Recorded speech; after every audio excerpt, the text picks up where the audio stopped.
we had to see what the Rambam's opinion regarding these and minhagim, and the idea that brought in the Shulchan Aruch. By the way, the Shulchan Aruch, the first sort of statement was in the Torah, and the Shulchan Aruch explained how that statement was arrived at. What's that statement? The formulation in Yoreh De'ah 2:14.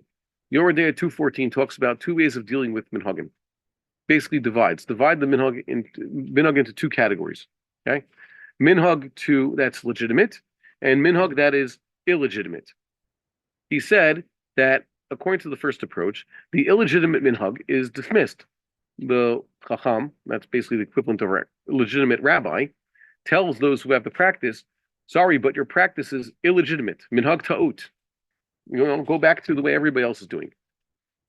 Whereas if their practice is legitimate, it's a siyag, for example. Yes, we know that it is technically permissible. It was permissible. The Torah permits such a thing. In other parts of the world, Jews keep this as a permissibility, but they, for whatever reason, have a received practice that this is forbidden because of X, Y, and Z. There's a prevent better because it's similar. Remember on Shabbos, a lot of things be prohibited on Shabbos. Either they're too similar to a malacha, or one might come to do a malacha, for example. Two reasons why Chazal made institutions on Shabbos don't do this, right? Swimming is not like a malacha at all. But they said don't go swimming in the river lest you come to build a raft, right? Whereas certain things are prohibited on Shabbos because it's like cooking. Heating food in a certain way is not necessarily cooking. It's like cooking. So don't do it, right? Either it's too much like a malacha or it might lead to a malacha. Fine. So they have a siyag. If the siyag is legitimate, then an individual can be released from having to observe such a thing. How? By asking for a release of vows. Hataroth nedarim. You remember this? You heard it last week. Okay, fine. So that's the two approaches: legitimate minhag, illegitimate minhag. And then Shulchan Aruch mentioned the more machmir opinion, which said no, illegitimate minhag. The solution is a taras nedarim. Legitimate minhag, no way out.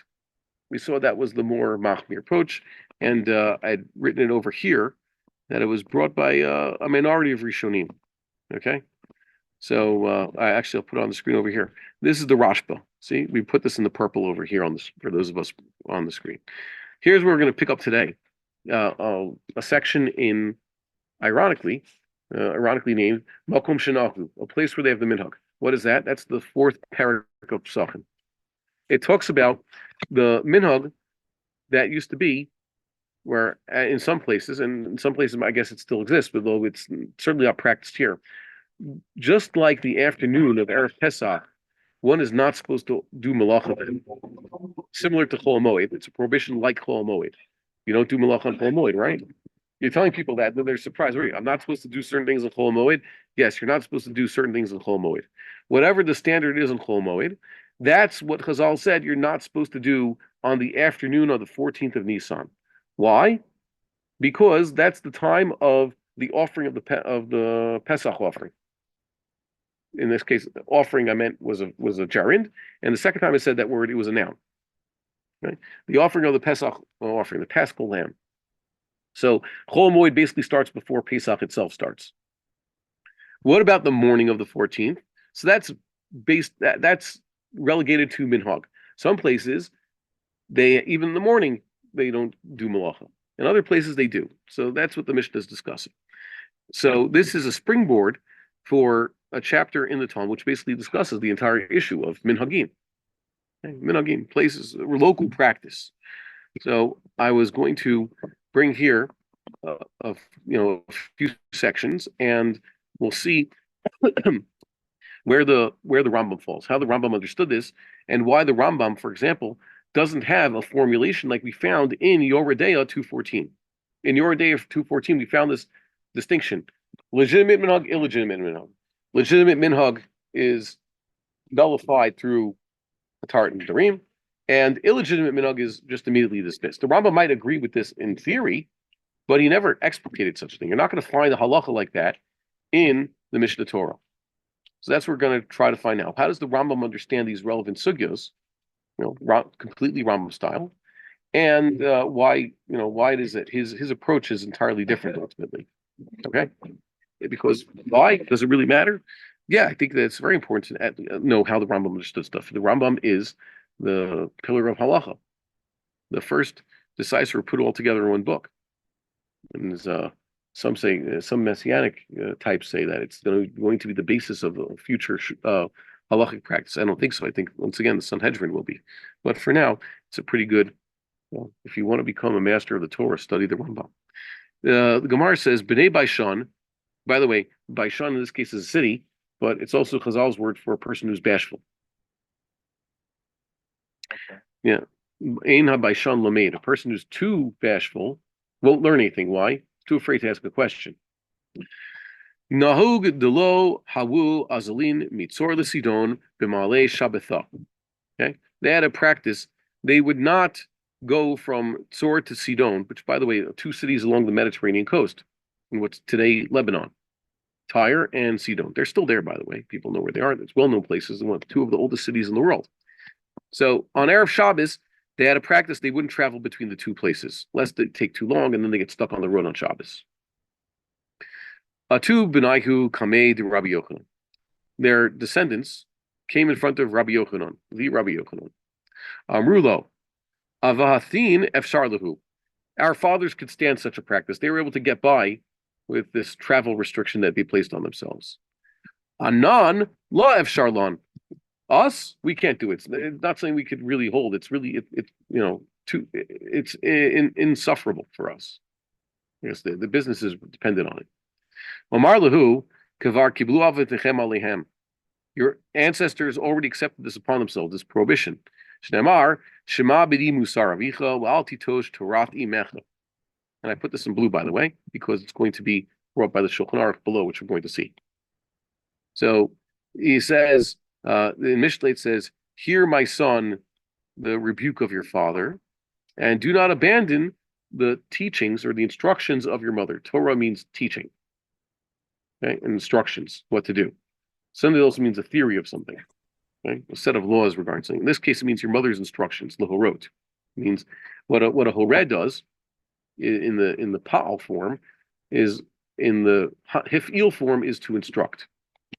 Okay. Yeah, horim is it could be a pl and it could be a pal. In this case, it could be a pal or a hifil because it starts with a hey. When you have something that starts with ho, usually it's a hifil like hotzi and hoshev, right? But we saw that holech is a pal form and it could also be a hifil imperative form.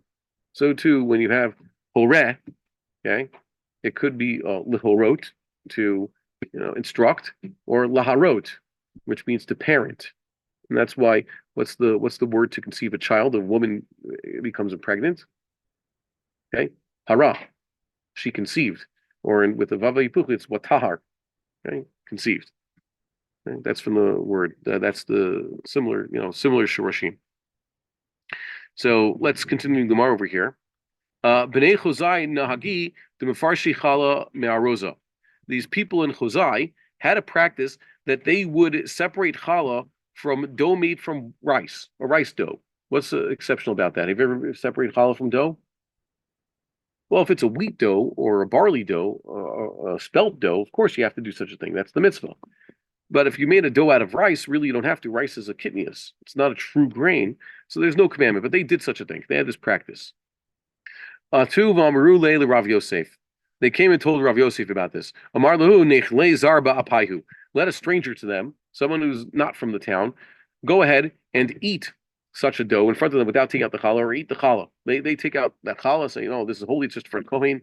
He should just eat this rice dough in front of their faces to show them that it is not holy." There's no such thing as taking out a portion of challah for the kohen from a rice dough. There's no such thing. They challenged Rav Yosef's advice. Rav Yosef is basically saying, stick their practice in their face. Lama davar domeh. Let's go back to the kitnius thing. Assuming these people, they don't eat rice on Passover. They think it's a legitimate minhag. So someone wants to tell them, no, it's a completely illegitimate minhag. You are supposed to eat rice on Passover. What you should do is go get yourself some, steaming bowl of rice and eat it in their face, right in front of them on Passover to show them that's permissible. The Vilna Gaon did this. What was the thing? His matzah balls on Passover. Why? There were those who started the practice of not eating gebrokts, the Yiddish for any matzah product, because it might become chametz, even if it didn't bake it well. So the Gra had matzo balls on Passover to show, no such thing. Gebraks, eat it in their face. So they said, how can you do such a thing? The challenge was from Abaye. We have a Mishnaic teaching. Things which are permissible, objectively permissible. Others have they have a minhag. No, we're not going to do that. You can't just permit it in their faces. They treat this portion as challah, prohibited. It's only for the kohen. It's taken from rice dough. You can't just in front of their faces treat it as though it's permissible. And there's no prohibition on this dough. Right? That's basically what Rabbi was challenging. Amar lo, v'la'av mi'it marlo. But didn't they also say, Amar Rav Chisda b'chutai? Yes, when this Bryce said, don't just permit it in their face, stick in their face almost literally. That's a figurative expression even in Hebrew, that you're going to do what they consider forbidden. It was talking about doing this to the Kuthians, Samaritans, not actual Jews. The Samaritans were those people who were occupying the middle section of the land of Israel. Even until today, there's still like a few hundred of them left. And they're not ethnically Jewish. They sort of converted to a form of Judaism, but maintained their idolatrous practices. And even until today, they have a weird religion that's like Judaism, with Sifrei Torah and all that, with changes made in the Sifrei Torah, right? And now they make a claim that they're actually descended from the tribes of Yosef, which sort of contradicts a few thousand years of known human history and even the traditions that the Gentiles have concerning them, right? When the early Christians wrote their books, they assumed the Samaritans were a group separate from the Jews. And the Samaritans never came and said, no, we're really 100% Israelite. We're the descendants of the tribes of Yosef. The early Christians knew, they never had it was never challenged. They said the Samaritans are the Samaritans unto themselves, and that's what they claim unto themselves. So it's a huge shtick. Okay. What's the reason for this? Mishum de Misarche Milta. If you were to correct the Samaritans in their face, they're just going to get it wrong anyways. They're going to learn the wrong lesson. Misarche Milta means like go bad, and the matter. They'll totally misunderstand what you're trying to tell them. So the challenge was then Hanach Inshe Nami Sarchi Milta. Well, there are certain types of people. These people in Klozai, if you were to eat the rice challah in front of their face, show them it's actually permissible. It's not challah because the dough is made from rice. It's not actual grain. They're also going to get the wrong message. And the answer the Gemara then gives, the bottom line here is, Ella Amar Ravashi Chazinon. We actually investigate the matter. Iruban orez achle lo nichle zarba paihu. If their staple food, basically their replacement they have for wheat, is rice, so we're not going to just put in their face that we're going to eat what they consider prohibited. Their rice is basically for wheat, so they don't forget the idea of challah, that there is this thing that you're supposed to take a portion of the dough and give it to the kohen. They take challah from their rice doughs because that's what they have. Where in the world do they mostly have rice and not wheat, for example? Yeah, in the East, that's what it was. Dilma mishtachacha Torah challah minayu. What? Maybe they're going to forget the entire concept of challah. Okay? That's why it's good that, being that they have no actual grain, no wheat, for example, so let them continue this practice, sort of pretend that they take challah from rice dough so that they don't forget such a thing. It's a good zecher to the actual mitzvah. V'iruban dagan achle, but if they mostly do have dagan, true grain, like we do, nechle zarba apayu. So let some stranger come and eat their rice challah in front of their face and show them it's not prohibited. Dilma ati lafrushi min achiyuv al patur min patur al chiyuv. Lest they come to actually really assume that rice is just as grain as actual grain, and they'll even take out a portion of rice challah from their rice dough and say that also counts for the wheat dough that they have next to it, or vice versa. So you can't do that. If you made like a large batch of dough separated into two and right next to each other, so you take out one piece from the one on the right, that counts as challah for both of them, right? So they're afraid they were going to do such a thing and say that rice is just as grain, and the challah I took out from the rice covers the grain, or vice versa. So to teach them a lesson, don't do that. let's return to this. Gemara says Gufa. Devar mutarim v'acharim na'agu b'hen isur iyatar rashai la'tiram b'fneim amar Rav Chisda b'chutay askinam. That was the main statement we had here. That if people have a minhag, usser, for whatever reason, they know it's usser. You can't just permit it in their face. You can't just tell them, oh, it's permitted. And Rav Chisda said, yeah, we're talking about Kuthians. But for Jews, perhaps you could do such a thing. Jews have a practice to keep something prohibited when it should be, when it's objectively speaking permissible, so you can permit it to them. And then they give a few challenges. We're not going to go into all of them, but it's talking about Hillel and Yehuda, who were two of Rabban Gamliel's sons. Now, this Rabban Gamliel apparently was Rabban Gamliel of Yavne. His successor was Rashbag II, Rabban Shimon ben Gamliel, the father of Rabbi Yehuda Nasi. Okay, so this is the late 1st century, after the destruction, when things sort of got, the Jews were able to recover, so much so by the next generation, they recovered, they rebelled against Rome again. That was the Bar Kokhba revolt. So these are two of Rabban Gamliel's sons who were not his successor, but they were also considered holding, Yehuda and Hillel. As a matter of fact, in the family of Hillel, the direct descendants of Hillel himself, it seems that everybody descended from Hillel had the name either Shimon or Gamliel or Hillel or Yehuda. The actual line from Hillel goes, Hillel, his son Shimon was the next head of the Sanhedrin, and his son was Rabban Gamliel the first. And his son was Rashbag the first. Rabban Shimon ben Gamliel, the second Shimon. And his son was Rabban Gamliel of Yavna. And his son was Rabban Shimon ben Gamliel, the second. The second Rabban Shimon, who's the second Rabban Shimon, son of Rabban Gamliel the second. And the third Rabban Shimon overall. And his son was Rabbi Yehuda Nasi. And his successors, his children were Shimon and Gamliel. And then it continues that every other generation, the Nasi is now called Yehuda. Yehuda, that was his name.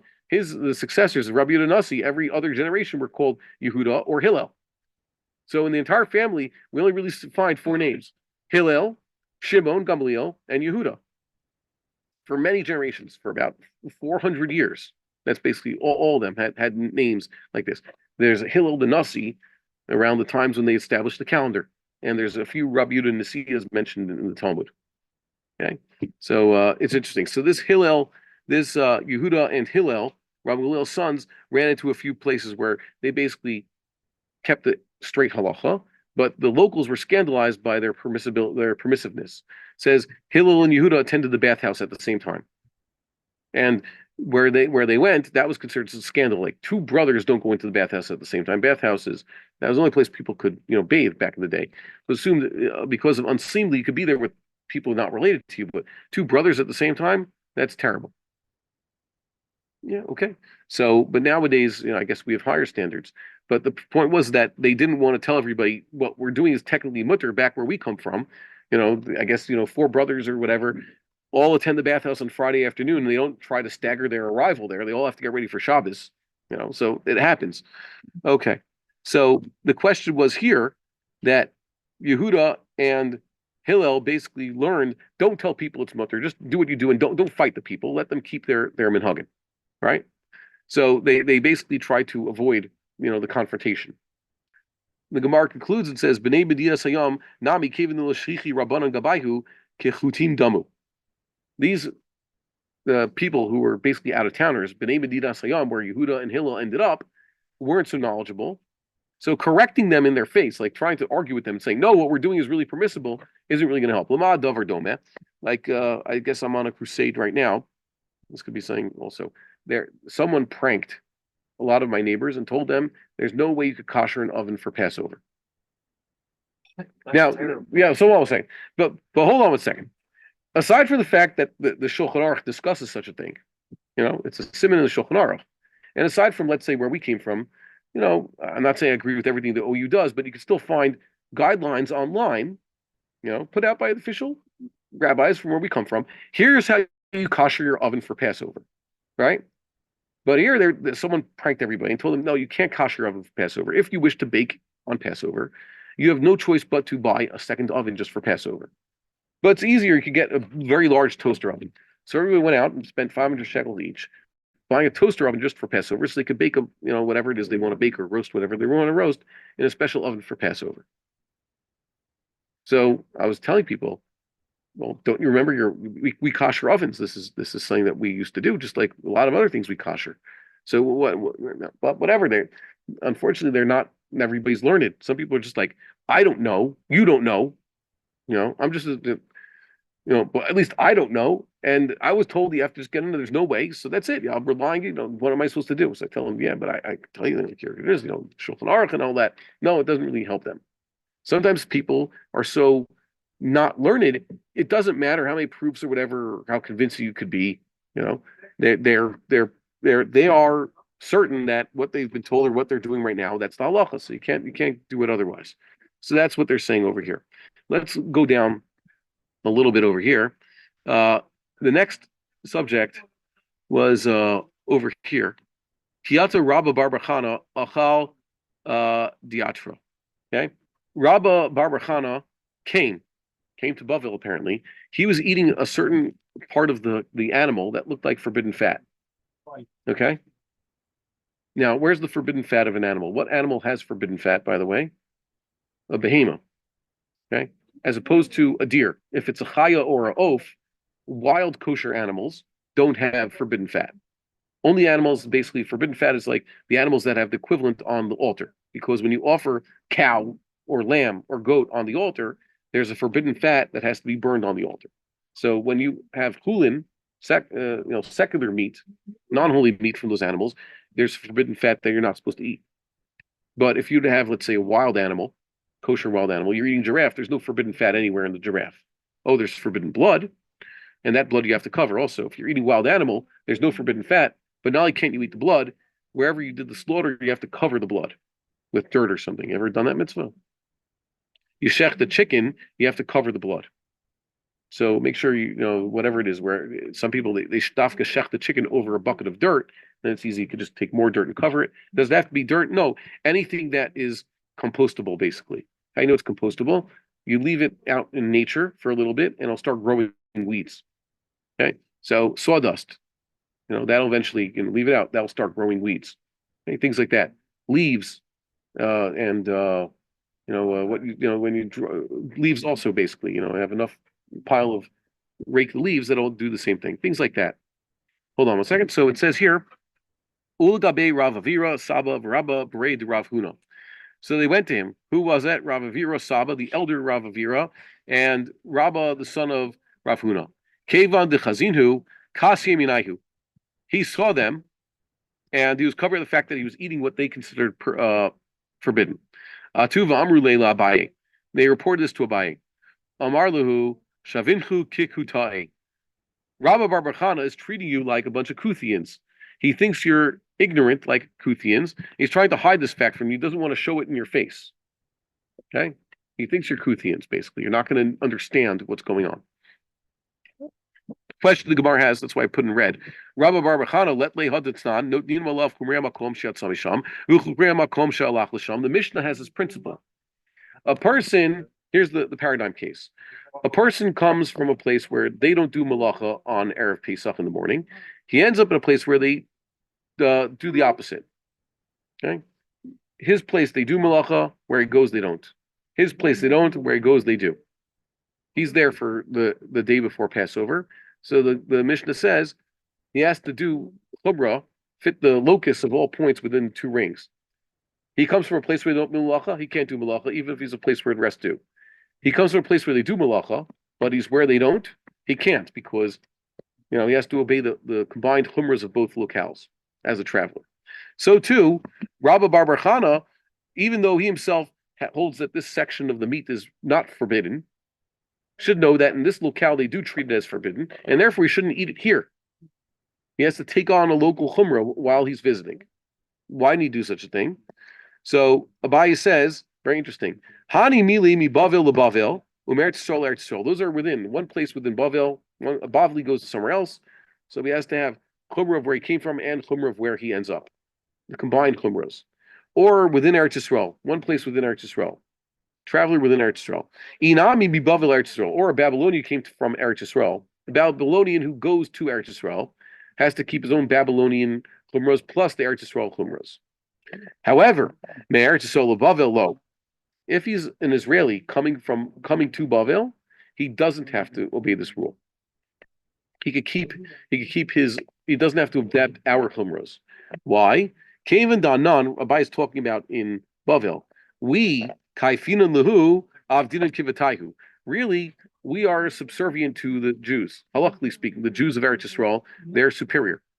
Bavel is, not the center of Judaism. Eretz Yisrael is. So if the Israelis come here with leniencies, they could keep their leniencies. They don't have to adopt our chumras. Adra, maybe we should be adopting their chumras. If they come with chumras, so we should keep their chumras. Okay, that's enough here. Let's see what the Yoredea says in the next simon. We talked about Yoredea, Mark 2:14, Article 1. Here's Article 2, what's called Seif in Hebrew. Okay, it says, I say Mark 2:14 because they call it Ot. Okay, chapter, Shulchan Aruch doesn't have chapters, it says Ot. Okay, so that means Mark. And within Mark, there's articles. Okay. Kabbalah Rabim Chala Alehem V'Alzaram Afilu B'Dvarim Shelo Kiblu Alehem B'nei Ha'ir B'Askama. When we talk about the acceptance of the masses, okay, let's say some sort of chumrah, an isser, that applies to their progeny, even with regarding things Shelo Kiblu Alehem B'nei Ha'ir B'Askama. The townsfolk didn't have a convocation. They didn't get together and say, you know what, we're all going to decide from now on, we're not going to do this and that, or we're going to treat this as prohibited. That's just what they're doing. They did it. It was organic prohibition, much like kitnias. Kitnias, whatever they were doing, it was never people sat down and said, you know what, from now on, we're going to make sure no one's going to eat cooked rice here in Poland on Passover for whatever reason. There was never such a thing. It's developed on its own. So that's the type of thing that the Shulchan Aruch says. Even if it wasn't haskama, I sit down and decide such a thing. This thing, the practice developed. Siyag la Torah, a geder. Those who come from out of town now kind of want to live here. Now they're like the locals. They have to keep this prohibitive practice. They have to now do like this enactment, even if it's a passive, organic enactment.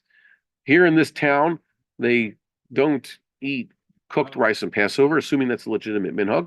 I keep adding an asterisk because, well, you look on this YouTube channel, you're going to find maybe that's not a legitimate minhag. I'm talking on the assumption it is, just as an example. So these people, they have to adopt this practice. Even where they came from, that which was prohibited to them, where they came from, that was their minhag. And now where they show up, they've moved. Where the new place, they have no such practice. Mutter, they don't have a minhag aser. Now they have also released their practice because they don't want to go home. So let's say they lived in Warsaw. In Warsaw, no one eats cooked rice on Passover, but they moved to Tzfat, and Tzfat, everybody eats cooked rice on Passover. They intend to stay in Tzfat. Now they don't have to keep the Warsaw chumrah of no cooked rice on Passover. But if they were just visiting, maybe they wouldn't be able to eat the cooked rice like everybody else. But here they want to stay. This as an example. So why am I bringing this up? Because the Shulchan Aruch himself is talking about how the person moved. Okay, he moved, and he could do this twice in his life. Where he lives now, they don't do X. They treat X as a minhag aser. He moves over here, they do X. X is permissible. So now X is permissible for him. But 20 years later, he has to move back to where he came from. So the Isser will come back. Every time he changes his location on a permanent basis, so he adopts the Chumrah where he is. He doesn't have to, I guess, acknowledge, he doesn't have to respect the Chumrah of where he came from. So let's look at the Rambam over here. The Rambam basically comes out that there's no such thing as what I call a genetic minhag, a hereditary minhag. Okay, what we call genetic in Yiddish. Right? How do we know this? Ela mikomi. It's only local. Minhag is local. When it comes to prohibitions like this, it is entirely a matter of what people do in your locality. It has nothing to do with what your dad and your Zeta did. No, that's what I'm trying to say. So that's it. There's no minhag. According to the Rambam. Okay, unless you yourself take it upon yourself. But all these things, it's always local. That's what the Rambam talks about. Makom shenagu. The Rambam is always specific. Makom, not necessarily the people. You could transplant the people. A person transplanted, he's follows his locale. Umash my malashon avotin. It said avotenu. Okay, minhag avosechem biyadechem. Your ancestors, your fathers. Isn't that genetic? Isn't that hereditary? The answer is Gama makom v'chein matzinu b'maseches Yom Tov eitzel takanas Yom Tov sheni b'zman hazeh. That's also local. What does it mean? It said with regards to keeping Yom Tov Sheni. What was the answer? Should we keep Yom Tov Sheni? Now there's a permanent calendar, a calendar that anybody around the world who knows a little bit of math can find out what the dates of the Hebrew holidays were since basically the 300s into the distant future, right?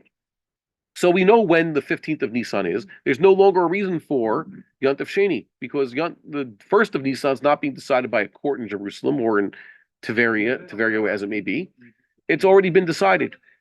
Okay, so there's no reason for Yom Tov Sheni. This is brought up in Maseches Beitza, and what's the answer there? Hashdia dianina b'kviya de'archa. My time of dinan treyome. If we know about the set Jewish calendar, why are we in Bavel keeping 2 days of Yom Tov? We keep a Yom Tov also on the 16th day of Nisan. What's the reason for Yom Tov Sheni? Sholchu mitam hizaru b'minag avoseichem biyadechem. The Israelis told us when they established this calendar, keep the minag avoseichem biyadechem. But even there, when they said your ancestors minhag, they don't mean genetic. Why? Because the idea of Yom Tov Sheni is where you are. Nafkamina. If a guy lived in Bavel, his family was in Bavel for 50 generations, moved to Eretz Yisrael, he keeps 1 day Yom Tov. And it doesn't say, Avoisai, 50 generations back, for the last 50 generations, had Yom Tov Sheni.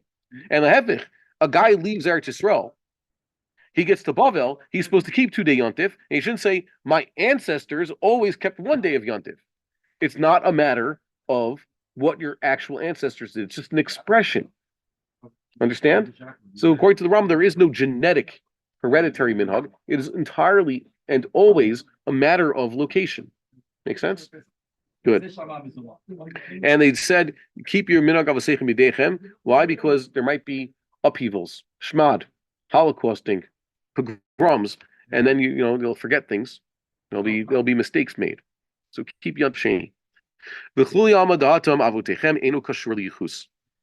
In this sugya, when it talks about the idea of where Yom Tov Sheni is kept, avoseichem does not mean what? Your actual fathers. It means what your predecessors in that locale did. But it doesn't really mean look at your fathers. And that's lucky for us. You know why? Because if that were the case, people like you and me, we all live in Eretz Yisrael, right? If it was literally fathers, so as far back as I can go, I don't have any ancestors who lived in Eretz Yisrael since the destruction of the Second Temple. I know, thank God, a few generations back, who my ancestors were. None of them lived in Eretz Yisrael. None of them kept just 1 day of Yom Tov. They all kept 2 days of Yom Tov. Does that mean I, after living here for a few decades, have to keep 2 day Yom Tov also? No. This is another matter of local practice. This is the paradigm case of local practice. And once again, it is entirely judged by local practice and not what did your fathers do. Okay? And also, that's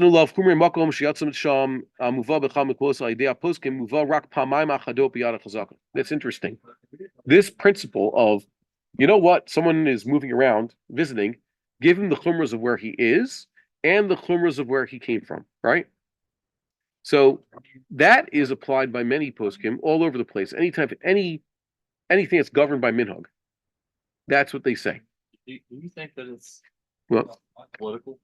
Because they're scared to go, oh, you don't have to do that.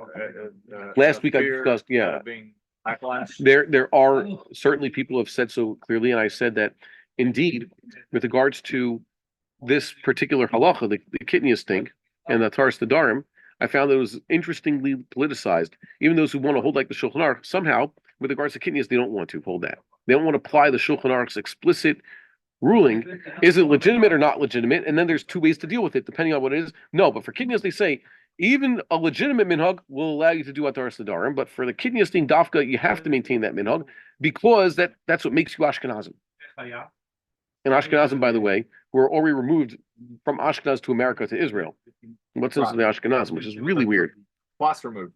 You're twice removed, and you're still keeping it. Yeah. And minhag makom here was not doing it. Yeah. So I mentioned that. Check out last week's video. So here's where the Rambam mentions Chumrei Makom. One's in Hilchos Yontif. What does he say? He mentions exactly like the Mishnah, this practice of no malacha on Erev Pesach. He says, "Aval me'anei tzachama ad chatzi hayom talui bin minhag." What you do from dawn until midday on Erev Pesach is dependent on the practice. Makom shenahagu la'asod osim, places where they do malacha, they can do malacha on Erev Pesach in the morning. Makom shenahagu shelo la'asod ein osim, a place where they don't.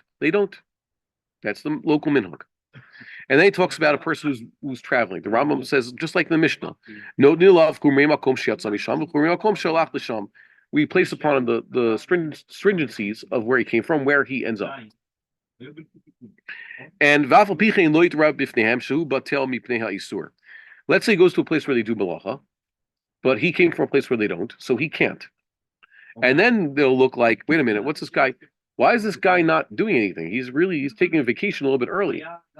He shouldn't stick out. Which basically means the Rambam is saying, even though he doesn't want to do malacha and he shouldn't do malacha, if it's going to cause a problem, he should do a token malacha so as not to create friction. Okay? Very important. By the way, what about Yontif Sheni? The whole idea of Yontif Sheni, that people come from Eretz Yisrael to keep Yontif Sheni, we talked about last week. But there were many great rabbis who said there's no such thing because Yontif Sheni entirely depends on where you are.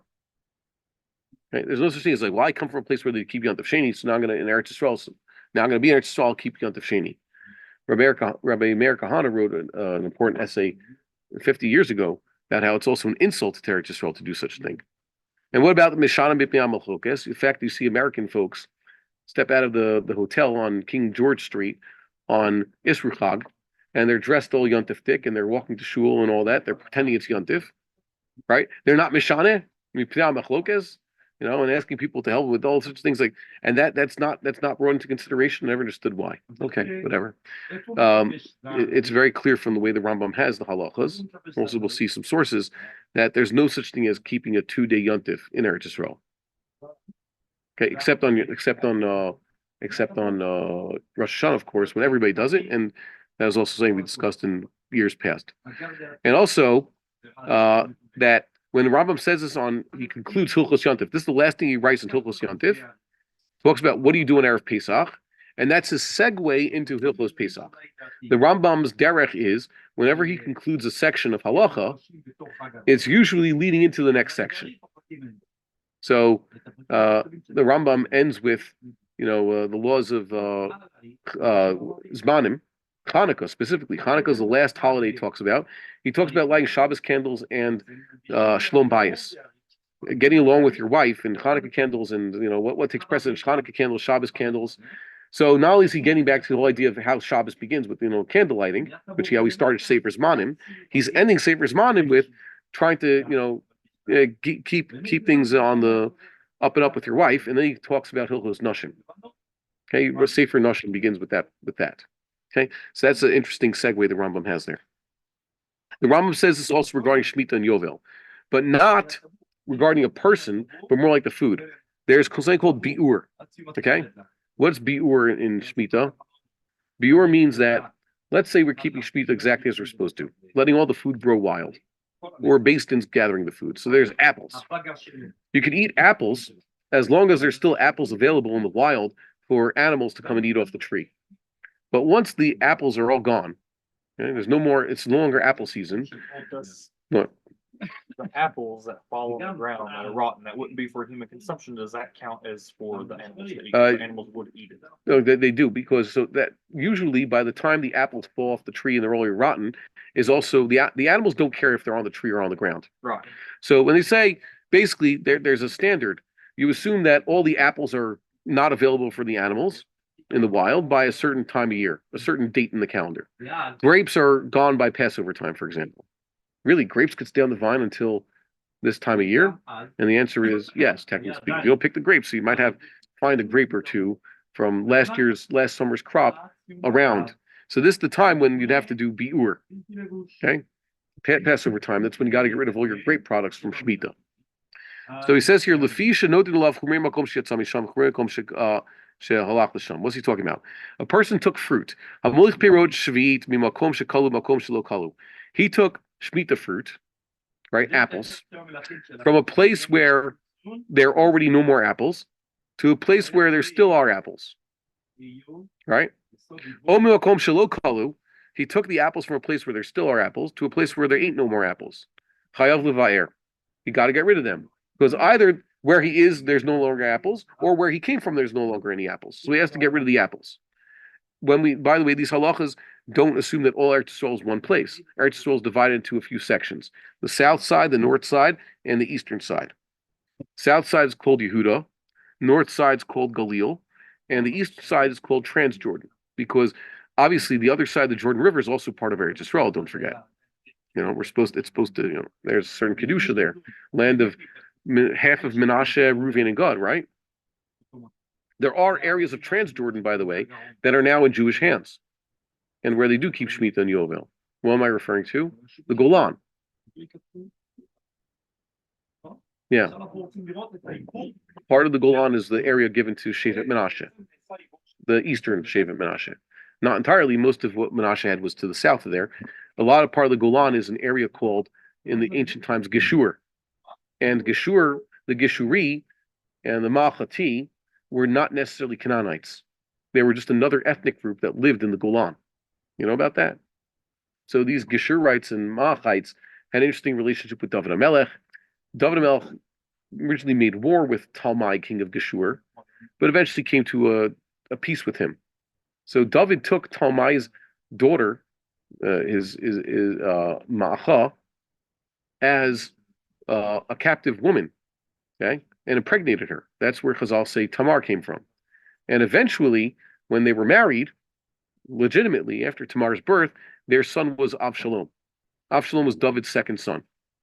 Talmai Melech Geshur, though, persisted until even when Avshalom was a grown man and rebelled against his own father. At the beginning, when he killed his older brother Amnon, Avshalom ran away to his grandfather Talmai, king of Geshur. So he was still, David HaMelech allowed him to persist there. He didn't actually conquer his land. That was in the Golan Heights. There was a little kingdom in the Golan Heights of a group that were not Canaanite and therefore were not subject to the ban and the conquest that the Torah commanded. They're not, they're not Hivites. They're not Amorites. Okay, they're the Geshurites. Okay. Interesting piece of Jewish history there. Okay. So basically, this Chumrei HaMakom, they say the fruit has to be dealt with as though either it's the Chumrah of the local place or the Chumrah where it came from. In either case, it has to be destroyed. Okay? So that's where the Rambam brings up this principle, but if I'm not mistaken, someone has to correct me if I'm wrong about this. These are the only times where the Rambam actually mentions this concept, Chumrei Makom where he came from and Chumrei Makom where he is.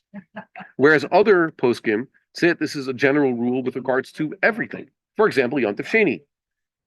Because where you came from, you keep Yontif Sheni, and you're only a visitor in Eretz Yisrael, you have to pretend like it's Yontif Sheni also. You have to keep the Chumrah of Yontif Sheni, even in a place where they don't keep Yontif Sheni, and other similar examples.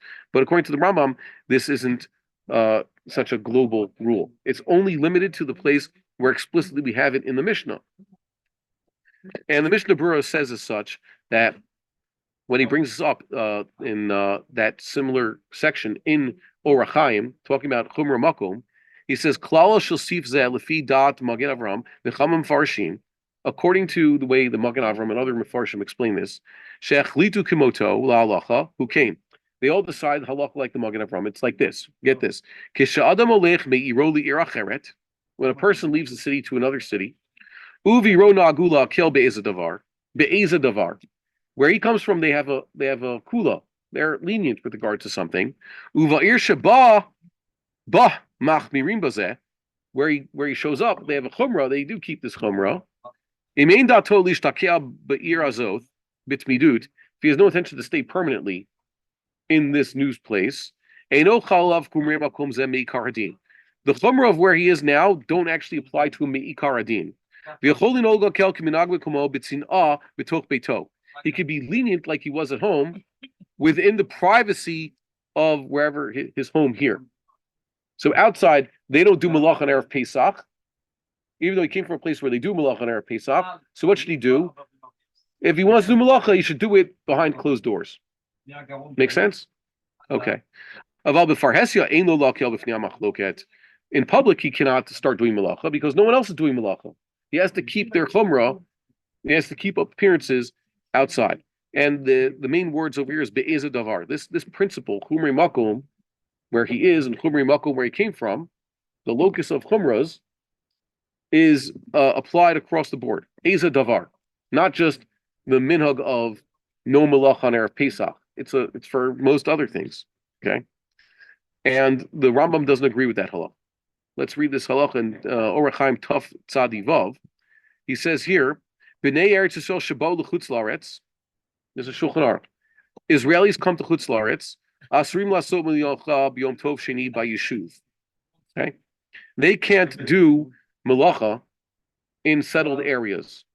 Israelis go to New York for Passover. On Yontif Sheni, they're not supposed to do malacha. Make sense?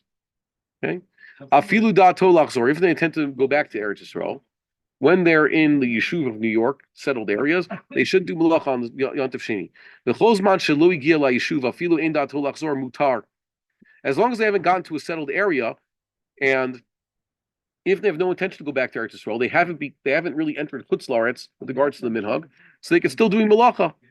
And by the way, I did this. What happened to us? Years ago, we traveled on Isru Chag Shavuos. We were on a plane on Isru Chag Shavuos, while in America it was Yontif Sheni.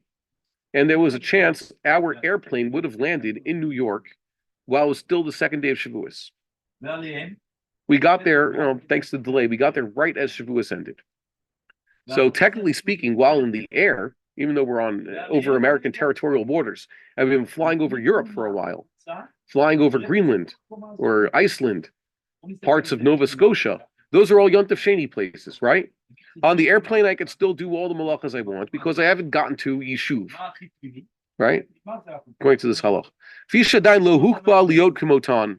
Until he gets to where settled area in Chutz La'aretz, he doesn't have to do like that.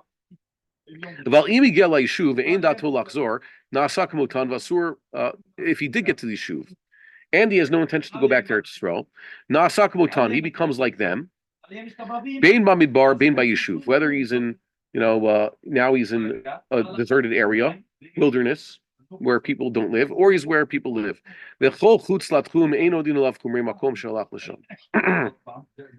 So, as long as he's outside the tchum, 2,000 amos of where people live, it's as though he hasn't gotten there yet, and he doesn't actually have to keep the halacha like they do. This din comes from where? What Rav Safra said, the din of Rav Safra. The way the Shulchan Aruch has this, right? It only depends. He wants to start keeping the chumrah of where he was, the chumrah of where he's going once he actually gets there. Was Rav Safra? There's a case of Rav Safra in the ensuing Gemara there in Pesachim. Rav Safra asked Rabbi Abba, Kigon Anan, those like us, the Adina B'Kviya Diarcha. We know Kviya Diarcha. We know the calendar very well. The set calendar. By the way, there's a article by Professor J.G. Adler that was published in Tradition Journal like 20 years ago about understanding all the different opinions that understand what Rav Safra and Rabbi Abba were talking about here. We know about the calendar more than everybody else. Do the laws apply to us? He brought all the different Rishonim, how they interpret that Gemara. But you know who he didn't bring? Which Rishons understand the Gemara he didn't bring in that whole article? Even though in the second half of the article, which talks about the idea of the development of the Jewish calendar, he does mention. Who is it? The Rambam. He mentions Rashi and Rabbeinu Chananel, everybody else, how they understood this particular Gemara and what they learned from this Gemara, but he didn't mention the Rambam. Here's what happened with Rav Safra. Ba'yishuv lo avidna mipnei shinui machloket. Until I get to where Jews live, I'm not going to do malacha apparently on their yontif because, I don't want to if I were among them, I wouldn't do malacha on their yontif. Why? Because it's a machlokes. I don't want to create a controversy. But midbar mai, while I'm still in the unsettled areas, I'm technically in Chutz La'aretz, but I haven't gotten to where Jews live. I'm in the wilderness. Do I have to keep Yontif Sheni yet? At least the way the Rashi understands this. Amar lei, hachi amar Ravi, ami by Yeshuv aser by midbar mutter. But hold on a second. In the Yeshuv where people live, that's when it becomes prohibited. But in the wilderness, still traveling, it's permissive. What's the question? You were here, and you met Havdalah. Mm-hmm. So you get over there, and you start keeping Yom Tov on Yom Tov Sheni. Well, wouldn't it be like a bracha in vain? Yeah. So in the old days, it was almost impossible. You couldn't, let's say Havdalah, Motzei Yontif, and then get to a place where they keep Yontif Sheni fast enough. Or maybe you could. Maybe there was such a way, like you're right along the line. Is a good question. And the answer is, the only reason why you're keeping Malacha now, where you show up, is, once again, as a show. It's not Me'ikar Adin. It's something you're doing in order to not create problems and have people say, why is this Jew doing Malacha when all the other ones are not? And you're not going to be able to explain, well, technically I'm Israeli, I keep one day Yontif, I already said Havdalah, and I somehow got here really fast after my Yontif ended, and now I'm here and now I'm doing Malacha. You can't create problems like that. That's why. Like you could today. I mean, like there's no Bowens back in that. Well, sometimes, like I said, there was a line. There had to be a line, and there were horses. So it's conceivable, I think, that you'd have some sort of joker who did end, let's say, Shavuos, and said Havdalah, and then got on his horse and traveled all night and got to the first Jewish town where they keep 2 days of Yontif. Remember, he has a whole 24 hours to ride. So he might have gotten there as their Yontif was ending and, had enough time to strike a match and, trap a horse or something like that. I don't know. So what is happening here? In this Gemara over here with Rav Safra and Rabbi Abba, the question is generally understood to be, Rav Safra said, we know about Yontif Sheni already. We know the calendar.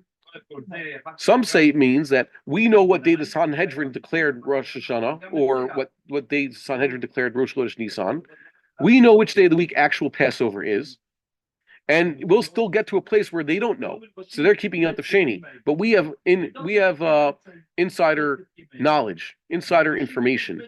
So we're only going to keep one day Yontif. Can we just keep one day Yontif? And the answer was, before you show up where other Jews are, yes, but once you're among other Jews, no.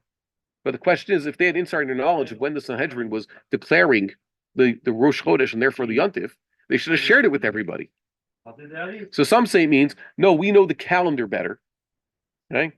And we keep one day Yontif, and we're Israelis. What if happens if we show up at a place where they just have a minute to keep 2 day Yontif? Rambam understands this totally differently. According to the Rambam, the topic that Rav Safra and Rabbi Abba are discussing is, once again, Malacha on Erev Pesach. Everybody knows what Erev Pesach is. The only question is, we rabbis, we don't do Malacha, but they do Malacha. That's all. So the question is on the Rambam, so why did Rabbi Abba mention we know Kaviyah Diarcha? Kaviyah Diarcha, the way most Rishonim understand it, has something to do with the nafkamino between Rabbi Abba and everybody else, and Rav Safra. If knowledge of the calendar allows you to, let's say, do Malach on a particular day of the year because you know that day is not Yontif. What does the Rambam do with this line, Yadinan Bikfiya Diarcha, in this Gemara over here? And the answer, according to the Rambam, is that Rav Safra and Rabbi Abba were just giving an example of their erudition, their scholarship. Okay, scholars such as us, who are the type who know Kaviyah Diarcha, which means how to set the Jewish calendar. I don't know. I have met very few scholars and poskim who actually can, discuss the issues of Kiddush HaChodesh. Kaviyah Diarcha is Kiddush HaChodesh. Whether according to the old ways, the way the Sanhedrin is supposed to do it with the witnesses and the testimony and making all those calculations, or just figuring out the set calendar. They're very few and far between. So this is considered a certain class of scholars. So Rabbi Safra and Rabbi Ab are saying scholars of our calendar who happen to know things like Kavia Diarcha, how to establish the Jewish calendar, do we have an exception? When we show up in a place where they're doing malach, they don't do malach on our Pesach, can we do malacha? Can we say that we're exceptional and we know a little bit better and it's not? You know, the laws don't apply to us. And the answer is no. If you're among them, you have to do like them. That's how the Rambam understands it. So I guess this concludes the Rambam's understandings of these relevant sugyot. The conclusion is that, once again, according to the Rambam, minhag is entirely local. And there's no such thing as a genetic or inherited minhag. And even then, well, didn't the Rambam make a yontif for his descendants the day he went to visit the temple? Says, I've taken upon myself a yontif.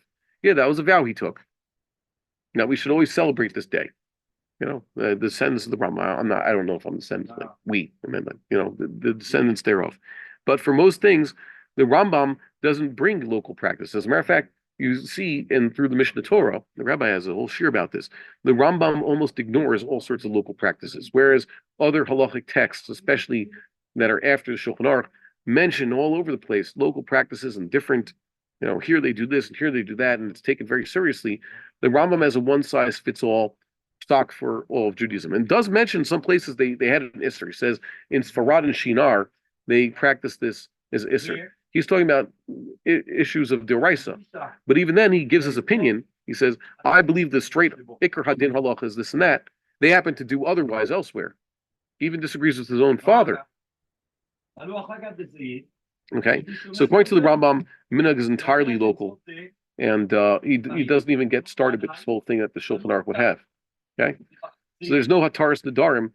Whether, according to the Rambam, basically, this distinction, legitimate halacha or non-legitimate. If it's an illegitimate minhag, legitimate minhag or illegitimate minhag. If it's a minhag ta'ud, according to the Rambam, like the Rambam says many times in the Yad Chazaka, it's gone. You don't need a Taras Nedarim, you don't need anything. You have to tell people.